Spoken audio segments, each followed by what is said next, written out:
Both intermittent fasting and protein are tools that can be really effective for a weight loss goal, but a lot of people are just using them wrong. And this misuse and misunderstanding of these two really great tools can not only cause you to not see results, it could even lead to weight gain. So today I'm breaking down the myths of intermittent fasting and protein and how you can and should use both to help you achieve your weight loss and wellness goals. My name's Autumn. I'm a certified clinical nutritionist with my master's in nutrition human performance, and today's video is sponsored by LMNT. More on them in a bit. Okay, so let's start off with intermittent fasting. And I think the biggest myth with intermittent fasting is that you're just eating less, which obviously you can use it in this way, but it's not something that I would recommend. Because when you use it in this way, it turns into a typical state of semi-starvation that just regular calorie restriction can provide, which ultimately can lead to a decrease in metabolic rate and make it harder to achieve a weight loss goal or even cause you to gain weight. The next myth with intermittent fasting is that you can eat whatever you want when you go to break your fast. This is again something I still see to this day perpetuated on YouTube videos and in different health magazines pretty much like every January. It's like just fast for 16 hours and then eat pizza and you lose weight. Doesn't quite happen like that. Ultimately, people who use this strategy end up gaining weight or not seeing any results because they're not actually addressing the kinds of foods that made it so they couldn't achieve their goals in the first place. Regardless of if you use intermittent fasting or not, if you're breaking your fast with foods that are really insulin spiking, really hyper palatable like pizza or donuts or cereal, this is still going to hyper raise insulin. It's still not going to be very satiating, and it's still going to make it really easy to eat well beyond your body's needs. The next myth is that you just need to shorten your eating window if you're not seeing results.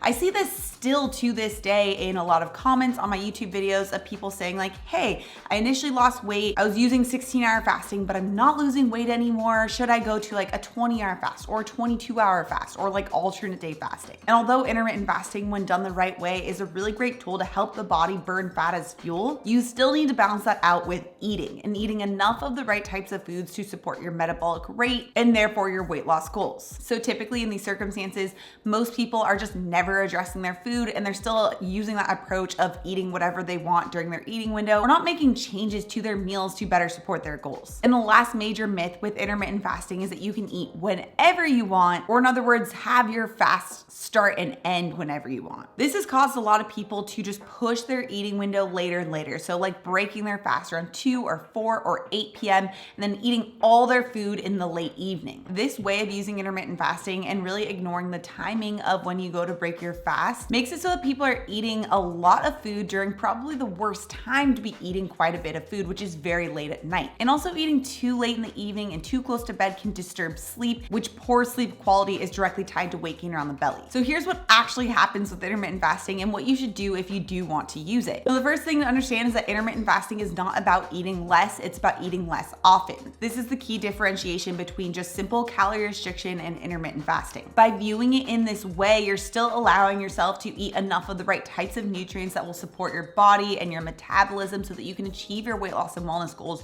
without reducing your metabolic rate. The next is that intermittent fasting can result in weight loss without hunger. And this is because intermittent fasting helps to improve something called metabolic flexibility. And this is where we essentially train our body to become better at burning fat as fuel. Because when we're in a fasted state, our body is switching over to using fat burning and not just simple carbohydrate burning. This is from the storing hormone insulin dipping down, which then allows the body to tap into fat burning. And since we have a lot more fat stores on our body than we do carbohydrate stores, this supplies a more steady fuel source even when we're in a fasted state so that we don't feel as hungry when we're not eating. Also unique to intermittent fasting outside of other traditional weight loss methods is that it is very helpful from a gut health perspective. So if you suffer from bloating or other gut health issues, intermittent fasting specifically helps to turn on the gut cleaning process called the migrating motor complex, or MMC. When this is turned on, it literally flushes out food and bacteria that would normally cause bloating if it were left behind. And this is only turned on when we're in a fasted state. So if we're never fasted, if we're not using intermittent fasting, if we're snacking or grazing throughout the day,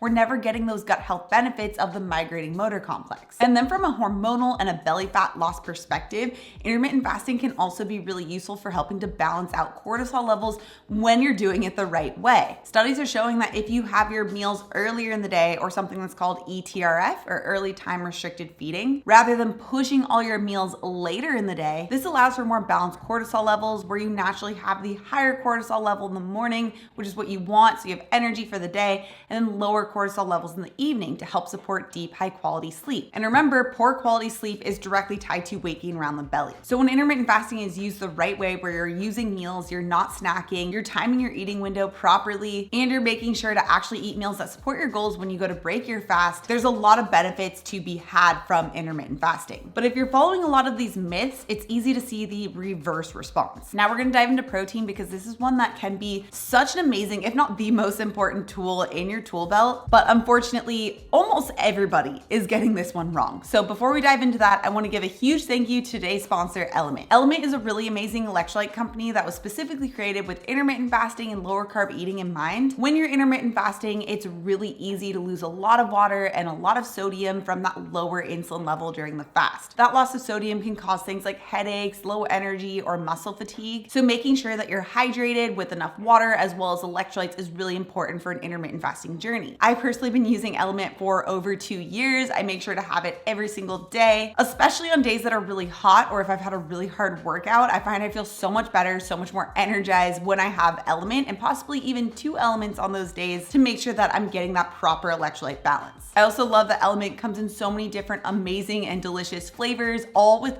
0 sugar, making it a great option from a weight loss perspective as well. And right now, LMNT is offering my viewers a free sample pack with any order. That's 8 single-serve packets free with any LMNT order. This is a really great way to test out all 8 flavors, so you can get yours at drinklmnt.com/autumn. It is only available through my link, so make sure to check out drinklmnt.com/autumn. The link will also be in the description down below. Okay, so now let's dive into protein myths, because this is one that, although we talk a lot about protein on my channel, I still find so many people are just not using it right. And the first major myth that people still believe is that protein is equivalent to other calories, like carbohydrates, which it is true that protein does have the same amount of calories per gram as carbohydrates. But how these calories act within the body is so entirely different. Protein raises our satiety hormone, peptide YY, and this helps to prevent hunger. Carbs don't do that. Protein also helps to prevent muscle loss, which helps to maintain the metabolic rate during the weight loss process.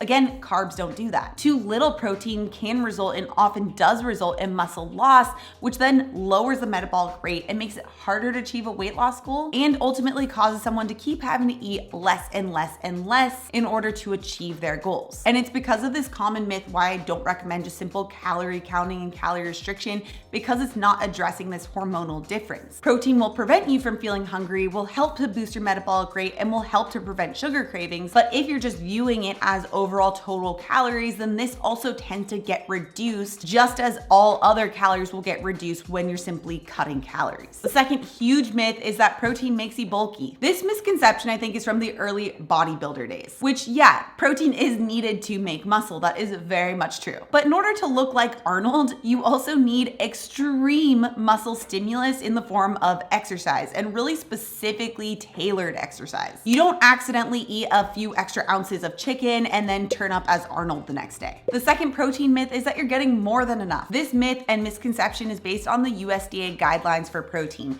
which were based around the idea of just not having a protein deficiency. The amounts recommended by the USDA guidelines were never intended to actually promote health and wellness, rather to prevent a protein deficiency. Current research is showing that for more longevity, for muscle maintenance, as well as from a weight loss perspective, you likely need about double the amount that the USDA guidelines recommends. And I personally found that from meeting with clients or from the AN community that most people are about 30 to 60 grams of protein shy of what they actually need to be eating per day, which is a lot of protein. In fact, one study found that about 46% of US older adults aren't even hitting that bare minimum USDA recommendation. The next protein myth is that proteins are all equal, and this is probably one of the most harmful myths. Protein from peanut butter is not nearly the same as the protein from an egg, and you'll see it on the nutrition facts label as the same type of protein. In this example, the protein in peanut butter is not a complete protein, which means it doesn't have all of the essential amino acids to help you actually maintain muscle mass and see the benefits from a weight loss perspective of protein, but it also isn't absorbed very well. There's an absorption scoring system called the DIAS score, and in order for something to be considered a higher quality protein, it needs a score of 75 or higher, and peanut butter has a score of around 40-ish, which means it technically can't even be considered a protein. So if you're tracking calories and adding all this information to your calorie tracker, you would see that protein from peanut butter and think that you were getting all of your protein needs and not even trying to then get enough protein from other sources to actually help you achieve your goals. The quality of protein really matters when when it comes to achieving a weight loss and wellness goal. Otherwise, you're just not going to be seeing those same studied weight loss and wellness benefits. Okay, so this is what actually happens when you do eat protein in the right way. First of all, protein has been consistently found to be one of the best tools for weight loss. In fact, there's one really recent 2023 study that compared higher protein intakes to regular calorie restriction and to intermittent fasting and found that higher protein intakes were actually the best at helping to lose body fat and overall weight, which really takes us back to one of my first points with intermittent fasting, and that you can't just eat whatever you want during your eating window. You really need to make sure that you're eating the right types of foods during your eating window. Protein is also the best tool for reducing hunger and cravings. One of the biggest barriers for achieving a weight loss goal is hunger, and especially cravings, which can be pretty difficult to ignore. But getting enough high quality protein is such an effective tool. This is usually one of the first things that I address with my clients, and we see amazing results from this step alone. Protein also helps to maintain muscle mass and to help prevent osteoporosis. It contains the building blocks for both muscle and bone, so this one makes sense. But because protein helps prevent muscle loss as well as bone loss, it helps maintain our metabolic rate, especially as we age, and could potentially help reduce frailty and incidences of fractures as we age as well. And protein also helps to maintain or even increase our metabolic rate. This comes down to the fact that it does help us to prevent muscle loss during the weight loss process, which with typical calorie restriction, when protein is not considered, muscle loss is almost inevitable, which is why with typical calorie restriction, you just have to keep eating less and less in order to achieve your weight loss goals. So you can see that protein intake is clearly a really important factor when you are looking to achieve a weight loss goal. So it's important to make sure you understand how much protein you need every day in order to achieve your goals. You can check that out with this video right here. Also, if you're new to my channel and you love this science-backed information, make sure you subscribe right here. Come out new videos every Tuesday and Thursday. All right, guys, thanks so much for tuning in, and I'll see you in my next video.